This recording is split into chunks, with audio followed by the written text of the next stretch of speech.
With the people today here in the United States, it has become apparent that the majority enjoy taking shortcuts, copying and pasting, beating someone down, and following rather than doing the work, remaining authentic, building someone up, and creating your own path.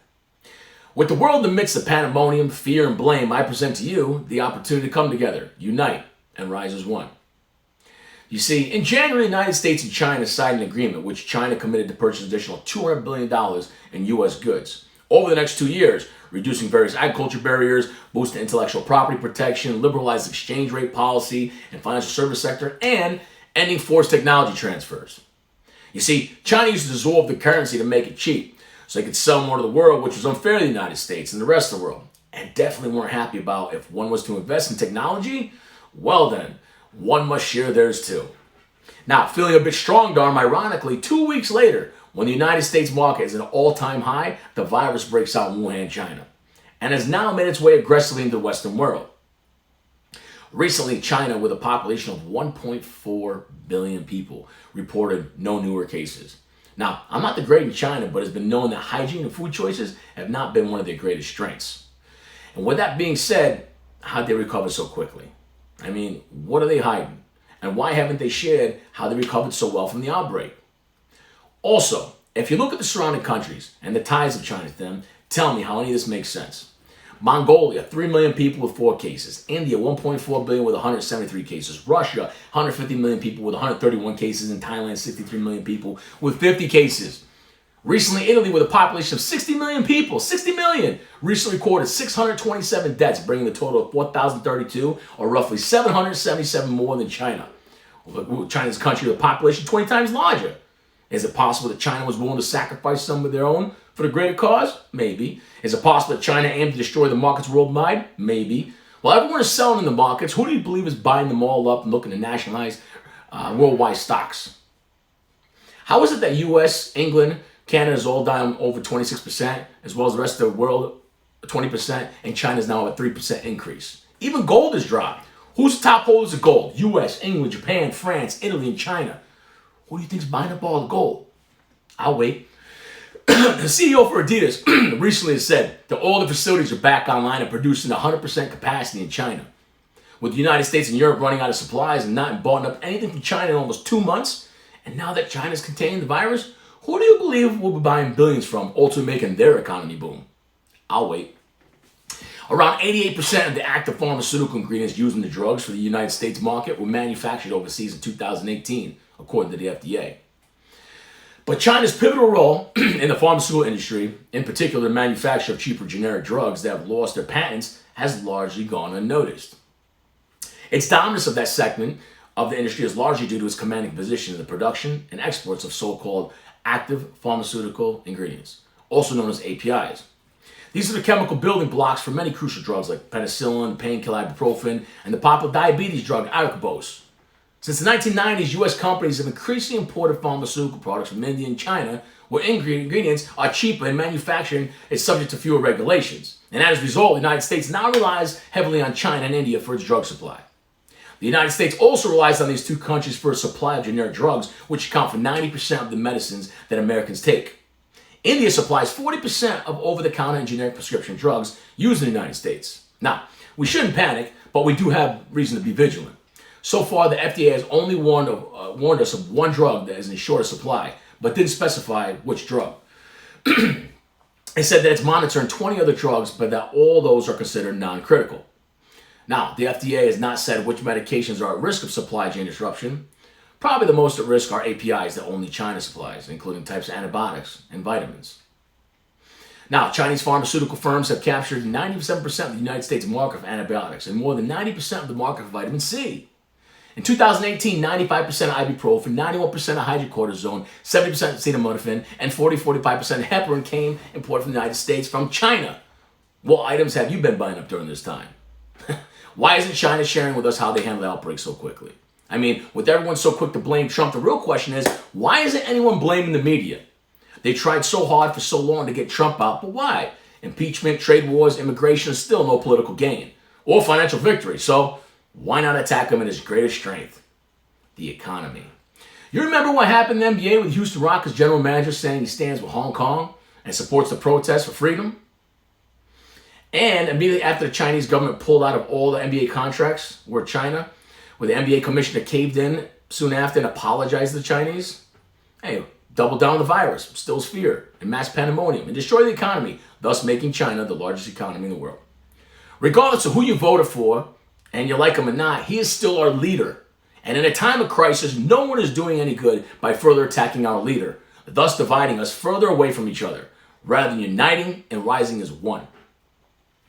Trump will only ask for airtime to greet us live when it's something very serious. Did you know that? Why, after 5 minutes of watching Trump address the nation and right before he explains the most important information that we need to hear, would a news application go dark and ask the user for a subscription? Great timing, huh? Why does Trump say that millennials are key? Because right now we need the army of millennials out there doing everything they can to protect themselves from getting infected. Because we know a lot of their cases will be mild or asymptomatic. And making sure that they're doing every single precaution to protect their parents and grandparents. Now, I'm sure, like myself, many of you have been hearing the questions asked. Why are all the CEOs leaving? Rather than go with the flow, I decided to do my research. And this is what I found. In 2019, 1,640 CEOs left their posts, making it even higher than a financial crisis. But you see, just like before the financial crisis, CEOs leaving their posts were on the incline the previous 3 years. Previous, just like now. Also, I'm not sure if you have numbers or statistics on CEOs, but here's a few for you. In terms of tenure, the average CEO tenure is 8 years. Those in financial services have the longest tenure, 9.7 years, and those in energy have the shortest tenure, 6.1 years.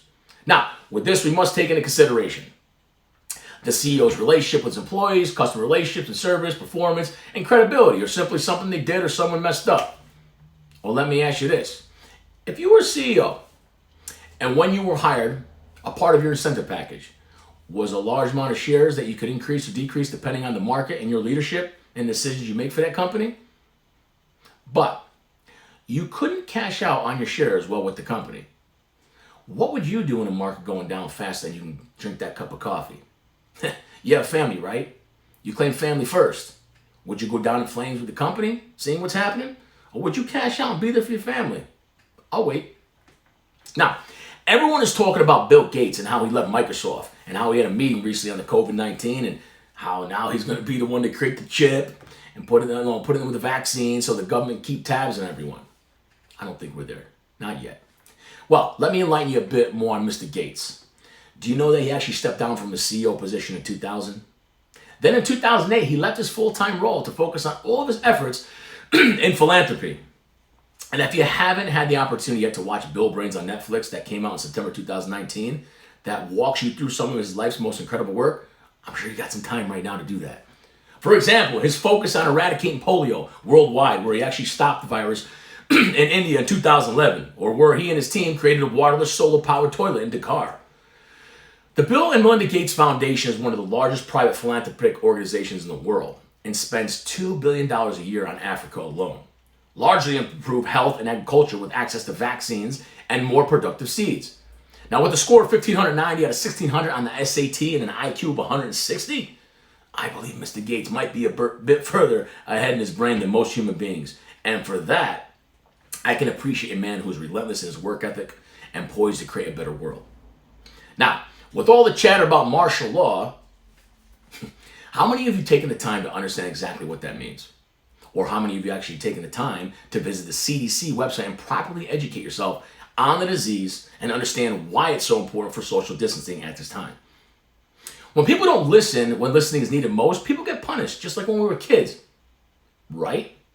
Or better yet, ask yourself, how much time you spent looking up the book, The Eyes of Darkness? You know, the one that's circulating all throughout the media. You probably saw the similarities and followed the crowd before even taking note of the differences in the book. Do you know which country has the biggest buying power and largest client of China? United States. When everything hit in China, Beijing was criticized for initially attempting to censor some Chinese doctors who sounded the alarm over the virus. They tried to run, hide, and warn others, also known as whistleblowing, but somehow ended up dead. Since January has imposed drastic containment measures, effectively locking down Wuhan and the surrounding Hubei province, home to 60 million people. Chinese government has recently stopped all American news and media so no one can see or hear what they're up to. Did you know that recently the FBI opened up more than 1,000 cases against and made an arrest to the head of the Chemical and Biological Department, Harvard University, who was actually working with China and trying to smuggle a chemical out of the country? Yeah, it happened. Now, why is the news or politicians not talking about this? Or maybe is it because a lot of them are getting donations from China? Or maybe you heard this morning about some senators that cashed out some big money stocks after offering public assurances. The government was ready to battle the virus. Did you know a lot of the scientists across the United States are working with the Chinese government to get them the technology? To all my real estate agents out there, would you agree that Chinese investors are buying up all the higher items? Think about it. Over $1 million homes. They bought up the Waldorf Astoria in New York City for $2.1 billion. And some are saying they're buying up all of our trophies. Now, or maybe you weren't aware of what's happening to the Chinese Muslims in China. It's big. And how they're being put into camps. Yes, you heard that right. Camps. You remember the Nazis in World War II? Interested in more? Look it up. Look up Ronald Reagan and the tariff of Japanese products from back in the day, as well as Japan's hyperinflation in the lost decade. There's someone on Trump's staff that was there with Reagan too. Trump made it known when he became president that he was going after China and Taiwan first. Maybe China took a play from the old playbook. Or I'm sure you heard this morning how the media is bashing Trump about conspiracy theorizing, right? But Dr. Anthony Fauci, Trump's top crisis advisor, rejected his own advice and put his head in his hand after the president throughout the comment of, or as they like to call it, the deep state department. Media ate that one up, huh? Or maybe you were stuck on the wrong station, sucked into the wrong media, and following the wrong people. But you also might have missed Dr. Shiva Ayadari and his truth, freedom versus health versus fear, Fauci, and fascism. Do your homework, people. If there's anything we all have at this moment, it's plenty of time. Now, we the people have gotten through so many times, trying times like September 11th, the financial crisis, dot-com bubble, 92 financial crisis, wars, and more, much more. Well, just like before, we'll rise up and become stronger together. Now, in closing, I've never voted, knew anything about this stuff, or talked about any of this before, nor have I brought up any of this thing, nor did I buy up any of that toilet paper in the midst of a crisis. But I will tell you why people bought up all the toilet paper. Because we as humans are struck with an acute stress response, which refers to a physiological reaction that occurs in the presence of something that is terrifying, either mentally or physically. We go into fight or flight mode. And the brain will tell us to do the least amount of work to bring the greatest result. And this just so happened to be toilet paper. And with that, you checked off a box in your head validating that you were ahead of the curve or in control of the situation. Now, I urge you to go into fight mode together. Fight together for your country. Netflix and learn, search and find, educate and grow, read and understand, stop the memes, the light switch and the TikTok and see how we can grow from this, learn from this, and become stronger than ever before from this.